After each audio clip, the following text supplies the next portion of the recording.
जम्मू आ गए, दिल्ली आ गए, अलग अलग जगह पे आ गए, और अभी सरकार उनको कह रही है कि फिर से हम मेरी बात समझ गए कि सबके साथ मर्डर हो जाता है। Hello everyone, my name is Vedika Radhan and welcome you all to the online channel of Pahujalo Academy. Today we are going to discuss 10 basic mistakes that every judicial aspirants make. First mistake हमारी क्या है? Studying without clear strategy. कोई भी student अपनी preparation start कर देता है लेकिन उसको स्ट्रैटेजी ही पता नहीं होती कि उसको किस स्ट्रैटेजी से अपने एग्जाम की प्रिपरेशन करनी है। फॉर एग्जाम्पल, आप कोई भी सब्जेक्ट पढ़ रहे हैं तो आपको उस सब्जेक्ट में कितना टाइम देना है, कितने आवर्स देने हैं, ये हमें अपने माइंड में क्लैरिटी होनी चाहिए कि हमें एक सब्जेक्ट को कितना टाइम देना है, हमें एक दिन में कितने सब्जेक्ट पढ़ने हैं, माइनर मेजर, इन सब की हमें स्ट्रैटेजी क्लियर होनी चाहिए अपने माइंड में। Second one is ignoring bare acts. बहुत सारे स्टूडेंट्स क्या होते हैं करते हैं, मार्केट से बुक्स खरीद लेंगे, मार्केट से नोट्स खरीद लेंगे या कोचिंग्स के नोट्स पे ही रिलाई करेंगे और बेयरएक्ट्स पे बिल्कुल भी ध्यान नहीं देंगे, बेयरएक्ट्स इग्नोर करके चले जाएंगे। आपको बेयरएक्ट्स में अपना वर्ड टू वर्ड कवर करना होता है। आपको अपने बेयरएक्ट्स में एक्सेप्शंस भी पढ़ने हैं, एक्सप्लेनेशन भी पढ़ने हैं, प्रोवाइजो भी पढ़ने हैं, अगर कोई इलस्ट्रेशन दे रखी हैं तो वो भी पढ़ने हैं।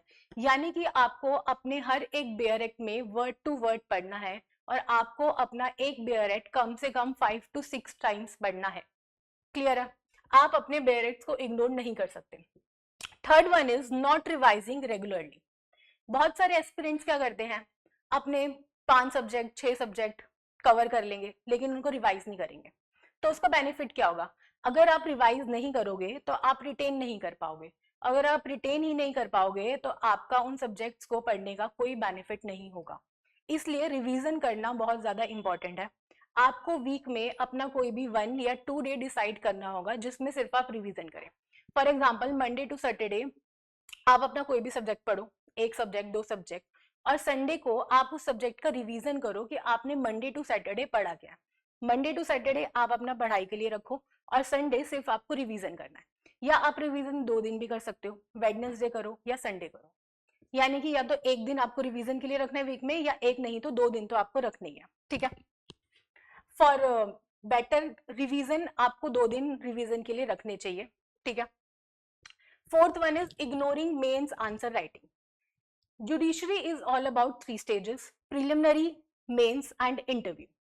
बहुत सारे स्टूडेंट क्या करते हैं, सोचते हैं कि कोई भी किसी भी स्टेट एग्जाम की नोटिफिकेशन आएगी, फिर हम अपने प्रीलिम्स का एग्जाम क्लियर करेंगे, प्रीलिम्स के एग्जाम के बाद हम अपनी मेंस की प्रिपरेशन स्टार्ट करेंगे। ये सबसे गलत स्ट्रैटेजी होती है। हमें अपनी मेंस की प्रिपरेशन अपने प्रीलिम्स एग्जाम के साथ ही स्टार्ट करनी होती है। अगर आप कोई भी अपना सब्जेक्ट पढ़ रहे हो, मान लो आपने स्पेसिफिक रिलीफ एक्ट अपना स्टार्ट करा, उसमें आपने 1 to 8 सेक्शन पढ़ लिए। 1 to 8 सेक्शन में आपको प्रीलिम्स के क्वेश्चंस भी सॉल्व करने हैं और साथ में उसके मेंस आंसर राइटिंग भी करनी है। यानी कि आपको एक दिन में 1 या 2 मेंस के क्वेश्चन लिखने चाहिए। अगर आप ऐसा नहीं कर रहे हो तो ये आप बहुत बड़ी मिस्टेक कमिट कर रहे हो और इससे मतलब 90% चांसेस हैं कि आप अपना मेंस का एग्जाम क्लियर नहीं कर पाओगे। अगर आप डेली मेंस की प्रैक्टिस करते हो, किसी भी स्टेट जुडिशरी का एग्जाम 1 साल में आता है तो आप 1 साल से मेंस की प्रैक्टिस कर रहे हो और प्रीलिम्स एग्जाम के बाद सिर्फ आप 3 से 4 महीने, या किसी किसी स्टेट जुडिशरी में तो हमें सिर्फ 15 to 20 मिनट्स, 15 to 20 डेज या 45 डेज ही मिलते हैं मेंस की प्रिपरेशन के लिए। तो जिस स्टूडेंट ने 1 या 2 साल से मेंस की प्रिपरेशन करी है और जिस स्टूडेंट ने 20 डेज या 45 डेज मेंस की प्रिपरेशन करी है, उसके मार्क्स ज्यादा आएंगे। इसलिए आपको mains answer writing regular basis पे करनी है। Fifth one is poor conceptual clarity. बहुत सारे स्टूडेंट क्या करते हैं, सिर्फ डायरेक्ट रीड करेंगे, सेक्शन को याद कर लेंगे लेकिन सेक्शन को समझेंगे नहीं।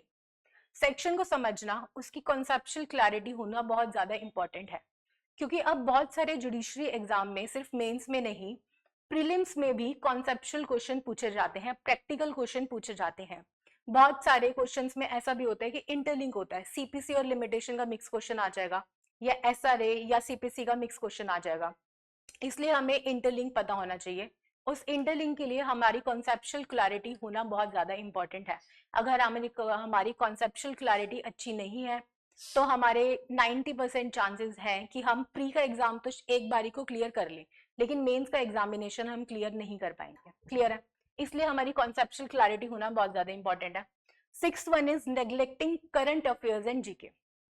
बहुत सारी स्टेट ऐसी हैं, फॉर एग्जांपल यूपी, बिहार, जिसमें जीके जीएस का पोर्शन बहुत ज्यादा होता है। इसलिए जितना टाइम आप अपने लॉ सब्जेक्ट्स को दे रहे हैं उतना ही टाइम आपको करंट अफेयर्स जीके के लिए भी देना पड़ेगा। अगर आप स्पेसिफिकली यूके की यूके मीन्स उत्तराखंड, यूपी की, बिहार की प्रिपरेशन कर रहे हैं तो आपको लॉ के साथ साथ अगर आप 50% टाइम लॉ को दे रहे हैं तो 50% टाइम आपको जीके जीएस को देना पड़ेगा। क्लियर है? Seventh one is over reliance on coaching notes. इसका क्या मतलब है कि आप कोचिंग नोट्स पर रिलाई नहीं करोगे। कोचिंग नोट्स पे आपको रिलाई करना है, कोचिंग में आपको अच्छे से पढ़ना है, लेकिन उसके साथ आपको अपने शॉर्ट नोट्स भी बनाने हैं। फॉर एग्जाम्पल आपने सीआरपीसी पढ़ लिया, आपने बीएनएस पढ़ लिया, उसमें आपके 2 से 3 रजिस्टर 1000 या 2000 पेजेस का आपका प्रॉपरली एक रजिस्टर बन जाएगा।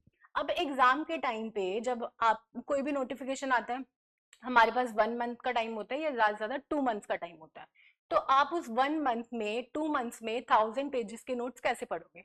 इसलिए आपको अपने शॉर्ट नोट्स बनाने पड़ेंगे, आपको बेयरेक्ट्स में अपने बुलेट नोट्स बनाने पड़ेंगे।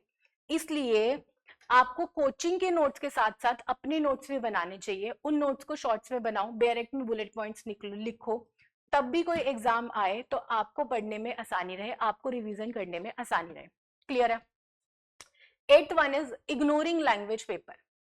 अब सबको पता है कि जुडिशरी के एग्जाम में मेंस में लैंग्वेज का एग्जाम पेपर भी होता है। लैंग्वेज में कौन सी लैंग्वेज? इंग्लिश और हिंदी। कुछ स्टेट्स में फॉर एग्जांपल अगर आप तेलंगाना का पेपर दे रहे हो तो आपको तेलुगु आनी चाहिए, लेकिन बहुत कम बच्चे होते हैं जो वहां का पेपर देते हैं। मोस्टली राजस्थान, हिमाचल, हरियाणा, उत्तर प्रदेश, बिहार, दिल्ली का पेपर देते हैं। दिल्ली में तो सिर्फ इंग्लिश आती है। लेकिन अगर आप इन सब स्टेट्स का पेपर दे रहे हैं तो आपकी हिंदी और इंग्लिश दोनों लैंग्वेजेस में बहुत अच्छी कमांड होनी चाहिए। जो हिंदी मीडियम के स्टूडेंट्स हैं उनको रेगुलर बेसिस पे इंग्लिश की प्रिपरेशन करनी चाहिए, और जो इंग्लिश मीडियम के स्टूडेंट हैं उनको रेगुलर अपनी हिंदी लैंग्वेज की प्रिपरेशन करनी चाहिए। अब हिंदी लैंग्वेज और इंग्लिश लैंग्वेज में हमें प्रिपेयर करना क्या है? हमें रेगुलर बेसिस पे ट्रांसलेशन पढ़नी है, translation English to Hindi and Hindi to English. हमें ऐसे लिखने पड़ेंगे। अब ऐसे आप रोज तो लिख नहीं सकते, तो आपको वीकली अपना एक ऐसे लिखना चाहिए, एक इंग्लिश का और एक हिंदी का। और वो अपने टीचर से, आप कहीं से भी कोचिंग ले रहे हैं या आपका कोई भी ब्रदर सिस्टर है या मदर फादर है जो आपके ऐसे चेक कर सकते हैं, या आप यूट्यूब पे चेक करो, आपको वो इवेल्युएट कराने पड़ेंगे।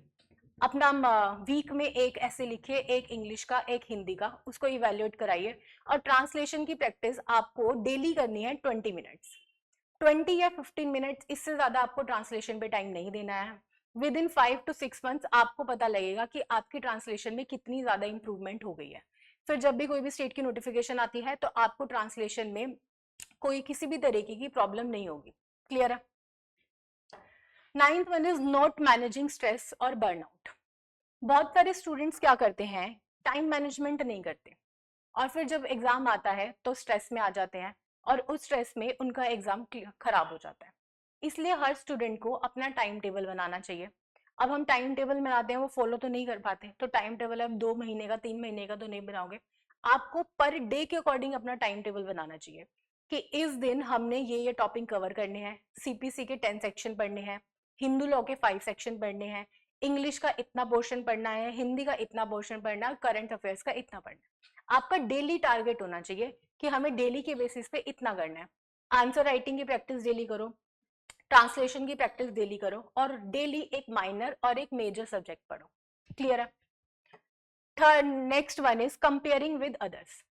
हमें कभी भी खुद को दूसरों से कंपेयर नहीं करना चाहिए। बहुत सारे स्टूडेंट्स ऐसे होते हैं जो फाइनल ईयर में होते हैं, ग्रेजुएट होते ही, लॉ कंप्लीट करते ही वो जज बन जाते हैं, और बहुत सारे स्टूडेंट ऐसे भी होते हैं जिनको 5 साल 6 साल लग जाते हैं। तो अब क्या हम दूसरों को, अपने आप को दूसरों से कंपेयर करें? The answer is no. हर किसी की अपनी एक जर्नी होती है, हर किसी का अपना एक स्ट्रगल होता है, तो हमें कभी भी खुद को दूसरों से कंपेयर नहीं करना है और ना ही डीमोटिवेटेड फील होना है। बस अपने आप पे विश्वास रखो और अपनी तैयारी करते रहो। I hope you all like the session. Thank you so much everyone. Subscribe for more content.